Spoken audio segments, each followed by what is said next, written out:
உருவாகி உருவாகி புவி தோன்றினார், ஒரு தெய்வம் பெண்ணாகினார்.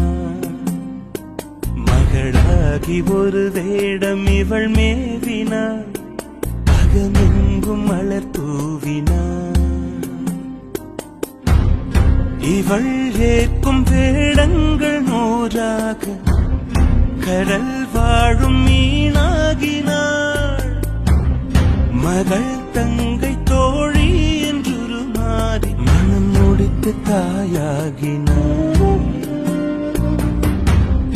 இமை மூடி விழி காக்கும் இயல்பாக நம்மை காத்து ஒளியாகினாள். தொல்லை 100 கொடுத்தாலும் சலிக்காமல் பிள்ளை போல் என்னை பார்க்கிறாள்.